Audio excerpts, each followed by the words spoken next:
പിക്ക് കേരളത്തിൽ ആദ്യമായി ഒരു നിയമസഭാ മണ്ഡലം സമ്മാനിച്ചത്, അല്ലെങ്കിൽ ഒരു MLA സമ്മാനിച്ച മണ്ഡലമാണ് നേമം.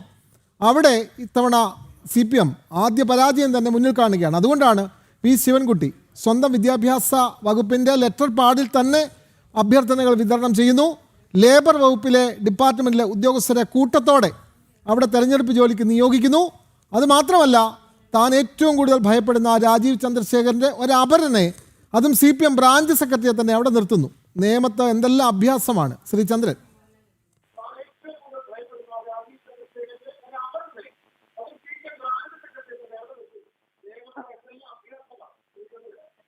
രാജീവ് രീതിയിൽ എന്തായാലും വിജയിക്കുന്നുള്ള ഒരു പൂർണ്ണ ഉറപ്പും നമുക്കുണ്ട്. അവര് എന്ത് കളി കളിച്ചാലും അത് ഫലിക്കില്ല. ഇതിന് ഇതിന്റെ നടപടിക്രമങ്ങൾ എന്താണെന്ന് ചോദിച്ചാല് രാജീവ് ചെയ്യണം, മുഖ്യമായിട്ട് ചെയ്യേണ്ടതാണ്. അതെ, അദ്ദേഹം തന്നെ ഇന്ന് രംഗത്ത് വന്നല്ലോ. അതെ റിട്ടേണിംഗ് ഓഫീസറെ മാറ്റാനുള്ള എന്തെങ്കിലും നമുക്ക് അവകാശം ഉണ്ടോ, അതിനെപ്പറ്റി ചിന്തിച്ച് അത് വേണ്ട ചെയ്യണം. യെസ്, വളരെയധികം നന്ദി. ശ്രീ ചന്ദ്രൻ മലപ്പുറത്ത് നിന്നാണ് പ്രതികരിച്ചത്. അപ്പോൾ നിയമമണ്ഡലത്തിൽ എന്തെല്ലാം തെരഞ്ഞെടുപ്പ് ചട്ട ലംഘനങ്ങളാണ് നടക്കുന്നത്? അവിടെ ഇത്തരത്തിൽ ഏതെങ്കിലും ഒരു മന്ത്രി ചെയ്യുന്ന കാര്യമാണോ ഇത്? സ്വന്തം വകുപ്പിൻ്റെ ലെറ്റർ പാഡിൽ തനിക്ക് വോട്ട് നൽകണമെന്ന് അഭ്യർത്ഥിച്ച് 1.5 ലക്ഷത്തോളം അഭ്യർത്ഥനകളാണ് അടിച്ചുകൂട്ടിയിട്ടുള്ളത്. അത് വീടുകളിൽ വിതരണം ചെയ്യുന്നു. പേയാട് നിന്നും, തിരുവനന്തപുരം പേയാട് നിന്നും ചന്ദ്രൻ നായർ ചെയ്യുന്നു. ശ്രീ ചന്ദ്രൻ നായർ, തിരുവനന്തപുരത്തെ ഒരു മന്ത്രി കാട്ടിക്കൂട്ടുന്ന വേലകൾ കണ്ടില്ലേ നേമത്ത്? എന്താണ് പ്രതികരണം?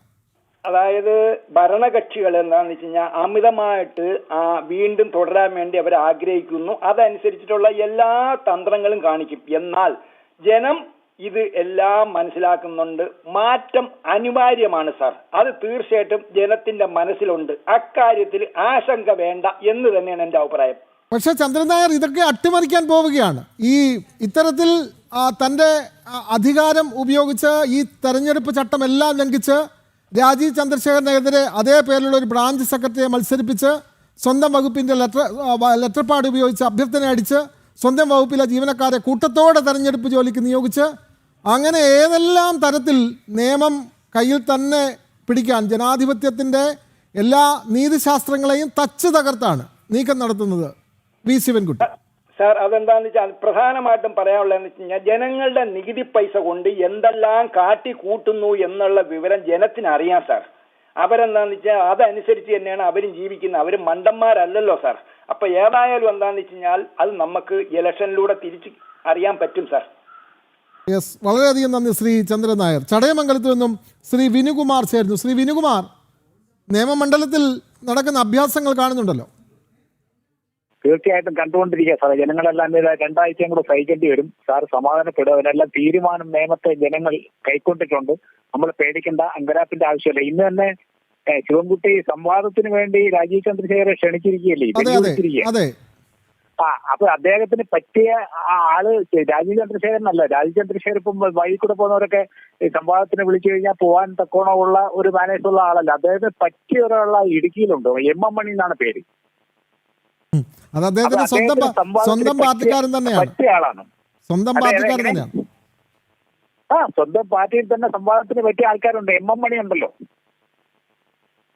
അദ്ദേഹം ഈ കഴിഞ്ഞ 10 വർഷക്കാലം കാട്ടിക്കൂട്ടിയ കാര്യങ്ങൾ വിദ്യാഭ്യാസ രംഗത്ത് ഈ 1-2 തലമുറകളെ, സത്യം പറഞ്ഞു കഴിഞ്ഞാൽ വളർന്നു വരുന്ന തലമുറകളെ ഇദ്ദേഹം ഏത് രീതിയിലാണ് ആക്കിയെടുത്തിരിക്കുന്നത്. ഓരോ സ്കൂളിന്റെ അധപ്പതനങ്ങൾ. നമ്മൾ ചുമ്മാ ബിരിയാണി കൊടുത്തു, അത് കൊടുത്തു, ഇത് കൊടുത്തു എന്ന് പറയുന്നത് ഒരു സ്കൂളിനും ബിരിയാണിയുടെ ഫണ്ട് ഇതുവരെ കിട്ടിയിട്ടില്ല. സ്കൂൾ ടീച്ചേഴ്സ് കയ്യിൽ നിന്ന് പൈസ ഇട്ടാണ് ഈ കാര്യങ്ങളെല്ലാം ചെയ്തുകൊണ്ടിരിക്കുന്നത്. അത് മാത്രമല്ല, ഈ മനുഷ്യന്റെ കാലാവധി കഴിഞ്ഞില്ല. ആ മനുഷ്യൻ നമുക്ക് വീഡിയോ കാണുമ്പോൾ തന്നെ അറിയാം, കൈയൊക്കെ കിടന്ന് അടിക്കുകയാണ്. ഇനി വീട്ടിലിരുന്ന് സ്വസ്ഥമായിട്ട്, സത്യം പറഞ്ഞു കഴിഞ്ഞാൽ ചികിത്സകളൊക്കെ നടത്തി സ്വന്തം കുടുംബമായിട്ട് ഇനി സ്വസ്ഥമായിട്ട് പോകണം. അദ്ദേഹത്തിന് വയ്യ. അദ്ദേഹത്തിന് ശാരീരികമായിട്ട് പോയി. അദ്ദേഹത്തിന് ആ ഒരു പിടിവിട്ട് അടുപ്പിക്കുന്ന ആൾ കയ്യിൽ പിടിവിട്ട് കഴിഞ്ഞാൽ അപ്പോഴേ താഴെ പോകും. ആ രീതിയിൽ നിൽക്കുകയാണ്. പക്ഷേ അവരുടെ തന്നെ മുൻ വിദ്യാഭ്യാസ മന്ത്രി MA ബേബി അവിടെ തെരഞ്ഞെടുപ്പ് പ്രചാരണത്തിന് വന്നപ്പോൾ പറഞ്ഞത് വി ശിവൻകുട്ടിയുടെ പ്രവർത്തനം കണ്ടിട്ട് അസൂയ തോന്നുന്നു എന്നാണ്. അസൂയല്ല, ബേബിക്ക് തോന്നുന്ന അസൂയാണ്. കാരണം ഇങ്ങനെ സാധനത്തിന് ഇടതുപക്ഷത്തിന് ഇതുവരെ വിദ്യാഭ്യാസ മന്ത്രിയായിട്ട് കിട്ടിയില്ല. ഒരു സൈഡിൽ നിന്ന് തീർന്നുകൊണ്ടിരിക്കുക സാർ. ഇതൊരു ക്യാൻസറാണ്, ഇന്ത്യയുടെ ക്യാൻസറാണ്. 1925 രൂപീകരിച്ച രാഷ്ട്രീയ സംഘടന ഇന്ന് എവിടെ കിടക്കുന്നു? ഭരിച്ചുകൊണ്ടിരുന്ന 2 സ്റ്റേറ്റും കൂടെ കൈവിട്ട് പോയില്ലേ? 1925 വിജയദശമി നാളിൽ നാഗപ്പൂരിൽ മോഹിരേവാഡ എന്ന സ്ഥലത്ത് രൂപീകരിച്ചതാണ് രാഷ്ട്രീയ സ്വയം സേവക സംഘം 2 പ്രവർത്തകർ. ഇന്ന് സാക്ഷാത്കരിച്ചിരിക്കുന്നു. രാജ്യത്തിന് ഭരണം ഒരു സ്വയം സേവനം കിട്ടിയിരിക്കുന്നു. അതേ വർഷം തന്നെ രൂപീകരിച്ച ഈ കമ്മ്യൂണിസ്റ്റ് എവിടെ കിടക്കുന്നു? അത് ചവറ്റുകൊട്ടയിലേക്ക് പോയിക്കൊണ്ടിരിക്കുകയാണ്. തീർന്നു. ഇതൊരു ക്യാൻസർ ആണ്. ഇത് തീരാറായി. യെസ്, വളരെയധികം നന്ദി. ശ്രീ വിനുകുമാർ ചടയമംഗലത്ത് നിന്നാണ് പ്രതികരിച്ചത്. BJP പ്രതിനിധി ശ്രീ ഗോകുൽ ഗോപിനാഥ് നമുക്കൊപ്പം അതിഥിയാണ്. ശ്രീ ഗോകുൽ ഗോപിനാഥ്, നമ്മൾ പറഞ്ഞു വന്നത് ഈ നിയമത്തെ അഭ്യാസമാണ്. വിദ്യാഭ്യാസ മന്ത്രിയാണ്, അപ്പോൾ അതുകൊണ്ടാണ് ഈ അഭ്യാസം എന്ന് പറയുന്നത്. ഈ വിദ്യാഭ്യാസ മന്ത്രി അവിടെ പറഞ്ഞത് ഈ രാജീവ് ചന്ദ്രശേഖർ ഈ തെറ്റായ വിവരങ്ങൾ, അദ്ദേഹമല്ല LDF UDF പറഞ്ഞത്, നാമനിർദ്ദേശ പത്രികയിൽ സ്വത്ത് വിവരങ്ങൾ മറച്ചുവെച്ചു, അങ്ങനെ നിരവധി ആരോപണങ്ങളൊക്കെ ഉന്നയിച്ചു. ഇതൊക്കെ പറഞ്ഞിട്ട് പി ശിവൻകുട്ടി കാട്ടിക്കൂട്ടുന്നത് എന്തെല്ലാമാണ്? സ്വന്തം വിദ്യാഭ്യാസ വകുപ്പിൻ്റെ ലെറ്റർ പാഡിൽ അഭ്യർത്ഥന അടിച്ചു കൊടുക്കുകയാണ്. അപ്പോൾ തന്നെ ആ സ്ഥാനാർത്ഥിയെ അയോഗ്യനാക്കാനുള്ള എല്ലാ കാര്യങ്ങളും ചെയ്തു വെച്ചിട്ടുണ്ട്. അതുകൂടാതെ ഇപ്പോൾ ലേബർ ഡിപ്പാർട്ട്മെൻറ്റിൽ നിന്ന് കൂട്ടത്തോടെ ആളുകളെ തെരഞ്ഞെടുപ്പ് ജോലിക്ക് നിയോഗിക്കുകയാണ്. അതുമാത്രമല്ല, ഇത്തരത്തിൽ തൻ്റെ മന്ത്രി പദവി ഉപയോഗിച്ച് എന്തെല്ലാം ചെയ്യാമോ അതൊക്കെ ചെയ്യുകയാണ്. അതുകൂടാതെ രാജീവ് ചന്ദ്രശേഖരനെതിരെ ഒരു CPM-ൻ്റെ ബ്രാഞ്ച് സെക്രട്ടറിയെ അപരനാക്കി മത്സരിപ്പിക്കുന്നു. എന്ത് ഭയപ്പാടാണ് ഈ നിയമത്തുള്ളത് അല്ലേ ശ്രീ ഗോകുൽ ഗോപിനാഥ്? ഇവിടെ ഇനിയും ഇതിനേക്കാൾ വലിയ അങ്കലാപ്പുകളും ഭയപ്പാടും അടുത്ത ഏകദേശം 12 ദിവസക്കാലത്തേക്ക് നമ്മൾ കൂടുതൽ ശക്തമായി കാണാനിരിക്കുന്നതേ ഉള്ളൂ. കാരണം ആദ്യമായിട്ടാണ് നിയമത്ത് ഇത്രയധികം CPM ഭയപ്പെട്ട് കാണുന്നത്.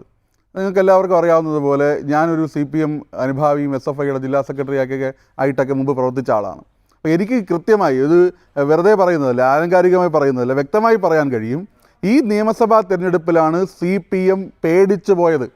CPM ഏറ്റവും അങ്കലാപ്പിൽ, ആശങ്കയിൽ, ഭയത്തിൽ മുന്നോട്ട് പോയിക്കൊണ്ടിരിക്കുന്ന തിരഞ്ഞെടുപ്പാണ് പ്രത്യേകിച്ച് നേമത്ത് നമ്മൾ കണ്ടുകൊണ്ടിരിക്കുന്നത്.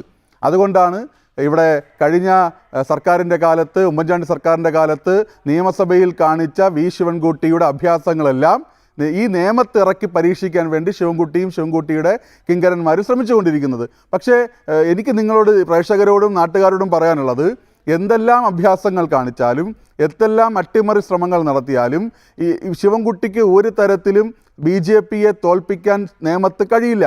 കാരണം അതിന് ഏറ്റവും വ്യക്തമായ തെളിവ് നിങ്ങളൊന്ന് പ്രാദേശികമായി അന്വേഷിച്ച് നോക്കിയാൽ മതി. ശിവൻകുട്ടിയുടെ ഇടതും വലതുമായി നിന്നിട്ടുള്ള മുൻ CPM നേതാക്കന്മാർ ഇവരെല്ലാം ഇന്ന് ഒന്നെങ്കിൽ ജയിലിൽ പോകുമോ അല്ലെങ്കിൽ ആത്മഹത്യ ചെയ്യണോ എന്നൊരവസ്ഥയിലേക്ക് പോയിക്കൊണ്ടിരിക്കുകയാണ്. കാരണം ശിവൻകുട്ടിക്ക് തിരഞ്ഞെടുപ്പിൽ ഫണ്ട് കൊടുക്കാൻ വേണ്ടി, ഞാൻ എല്ലാ ഉത്തരവാദിത്വത്തോടും കൂടി പറയുകയാണ്, ശിവൻകുട്ടിക്ക് തിരഞ്ഞെടുപ്പുകളിൽ ഫണ്ട് ഉണ്ടാക്കാൻ വേണ്ടി, ഫണ്ട് ഉൽപ്പാദിപ്പിക്കാൻ വേണ്ടി ഈ നേമത്ത് ഉള്ള സഹകരണ സംഘങ്ങൾ എല്ലാവർക്കും അറിയാവുന്നതാണല്ലോ. നേമം സഹകരണ സംഘം, പാപ്പനങ്കോട് സഹകരണ സംഘം, കല്ലിയൂർ സർവീസ് സഹകരണ ബാങ്ക് തുടങ്ങി നിരവധിയായിട്ടുള്ള സഹകരണ സംഘങ്ങൾ. ഈ സഹകരണ സംഘങ്ങളിലെല്ലാം ഈ സംസ്ഥാന സഹകരണ വകുപ്പും അതുപോലെ സംസ്ഥാന സഹകരണ രജിസ്ട്രാറും ഉൾപ്പെടെ അവിടെ അനീതി, അവിടെ ക്രമക്കേട് നടന്നിട്ടുള്ളതായി കണ്ടിട്ടുണ്ട്. എന്നിട്ട് ഈ ക്രമക്കേടിലെല്ലാം ഏകദേശം 50 കോടി, 8 കോടി, 10 കോടിയൊക്കെയാണ് ഈ പറയുന്ന ക്രമക്കേടുകൾ. ഈ ക്രമക്കേട് എന്താണ്? ശിവൻകുട്ടിക്ക് കാലാകാലങ്ങളായി രാഷ്ട്രീയ പ്രവർത്തനം നടത്താനും ശിവൻകുട്ടിക്ക് CPM-നും തിരുവനന്തപുരത്ത് തിരഞ്ഞെടുപ്പ് പ്രവർത്തനം നടത്താനും അവിടുത്തെ സാധാരണക്കാരായിട്ടുള്ള ആളുകളുടെ ഈ പറയുന്ന അവരുടെ കൊളാട്രൽ കാര്യങ്ങൾ എന്ന് പറഞ്ഞാൽ അവരുടെ വസ്തുവും വീടും ഉൾപ്പെടെയുള്ള കാര്യങ്ങൾ അതിൻ്റെ വില പെരുപ്പിച്ച് കാണിച്ചുകൊണ്ട് അതിനെ വ്യാജമായി ലോൺ എടുത്ത് അങ്ങനെ ജനങ്ങളെ പറ്റിച്ച് അതിനെ വകമാറ്റി ചിലവഴിച്ച് അതെല്ലാം ഇപ്പോൾ പുറത്തു വന്നുകൊണ്ടിരിക്കുകയാണ്. ഞാൻ പറഞ്ഞു വന്നത് ഇത്രയേ ഉള്ളൂ. CPM-നെയും ശിവൻകുട്ടിയെയും കഴിഞ്ഞ കാലങ്ങളിൽ ജയിപ്പിച്ചു കൊണ്ടിരുന്ന അവരുടെ സാമ്പത്തിക സ്രോതസ്സ്, അവരുടെ സാമുദായിക സംവിധാനങ്ങൾ, ഇതെല്ലാം അവരെ തിരിഞ്ഞു കൊത്തി അവർ തന്നെ പ്രതിക്കൂട്ടിൽ നിൽക്കുന്ന സാഹചര്യമാണ് നേമത്തുള്ളത്. ഇതൊന്നാമത്തെ കാര്യം. രണ്ടാമത്തെ കാര്യം, നമുക്ക് കൃത്യമായി ഏറ്റവും എവിഡൻ്റായി നമ്മുടെ മുമ്പിലുണ്ടല്ലോ. എന്താണ്?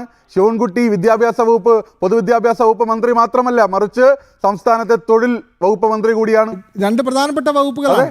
തൊഴിൽ വകുപ്പ് നിങ്ങൾ നോക്കിയേ, അതിൻ്റെ സാങ്കേതികത എല്ലാം മാറ്റി നിർത്തിക്കോ. ശിവൻകുട്ടി എന്ന സംസ്ഥാനത്തിൻ്റെ തൊഴിൽ വകുപ്പ് മന്ത്രി മത്സരിക്കുന്ന നിയമസഭാ മണ്ഡലത്തിൽ ആ നിയമസഭാ മണ്ഡലത്തിലെ റിട്ടേണിംഗ് ഓഫീസറെ സഹായിക്കാൻ 94 പേരുടെ ലിസ്റ്റ് പുറത്തു വരികയാണ് ഇന്നലെ. ആരാ 94 പേർ? ഏറ്റവും കൂടുതൽ അതിലുള്ള സഹായികളായി വിവിധ ബൂത്തുകളിലൊക്കെ ചുമതലയെടുത്ത് പോകേണ്ടി വരുന്ന ഈ പറയുന്ന ഡെപ്യൂട്ടേഷനിൽ വരുന്ന ആളുകൾ ലേബർ വകുപ്പിൽ നിന്ന് വരുമ്പോൾ ലേബർ ഡയറക്ടറേറ്റിൽ നിന്നാണ് ഏറ്റവും കൂടുതൽ ആളുകളെ ചുമതലപ്പെടുത്തിയിരിക്കുന്നത്, ഉദ്യോഗസ്ഥരെ ചുമതലപ്പെടുത്തിയിരിക്കുന്നത്. എന്താ ലേബർ ഡയറക്ടറേറ്റ്? ഒരു കേന്ദ്രമന്ത്രിയുടെ മന്ത്രാലയം പോലെയാണ്. ലേബർ മന്ത്രാലയം, സംസ്ഥാനത്തിൻ്റെ ലേബർ മന്ത്രാലയത്തിന് കീഴിൽ ശിവൻകുട്ടിയുടെ മൂക്കിന് താഴെ ജോലി ചെയ്യുന്ന ആളുകളെ പിടിച്ച് ശിവൻകുട്ടിയുടെ ഓരോ ബൂത്തിൻ്റെയും റിട്ടേണിംഗ് ഓഫീസർമാരായും റിട്ടേണിംഗ് ഓഫീസറിൻ്റെ ചുമതലക്കാരായും സഹായികളായും നിയമിക്കുകയാണ്. അതോടൊപ്പം ഓക്കെ, അതെ, അങ്ങനെ തന്നെയാണ്. എല്ലാവിധ തെരഞ്ഞെടുപ്പ് ചട്ട ലംഘനങ്ങളും ആണ് നടത്തുന്നത്. യൂട്യൂബിലും നമ്മുടെ പ്രേക്ഷകർ പ്രതികരിക്കുന്നുണ്ട്. ബാബു ശ്രീവിഹാർ പറഞ്ഞത് നിയമത്തിൽ ശിവൻകുട്ടിയെ നിസ്സാരമായി കാണരുത് എന്നാണ്. നിസ്സാരക്കാരനല്ലല്ലോ, അതുകൊണ്ടല്ല ഇങ്ങനെയൊക്കെ കാണിക്കുന്നത്. സ്വന്തം ലെറ്റർ പാഡിൽ അഭ്യർത്ഥന അടിച്ചു കൊടുക്കുന്നത് ഒരു നിസ്സാരക്കാരനല്ലല്ലോ. അതുമാത്രമല്ല, ഉണ്ണി മോഹൻ പറഞ്ഞിരിക്കുന്നു, ശിവ അണ്ണൻ 29-ന് പരസ്യ സംവാദത്തിന് വെല്ലുവിളിച്ചു. രാജീവ് ചന്ദ്രശേഖർജിയെ ആണ് അദ്ദേഹം സംവാദത്തിന് വിളിച്ചത്. മന്ത്രിയുടെ കാര്യം എന്തോ എന്നാണ് ചോദിച്ചേക്കുന്നത്. അപ്പോൾ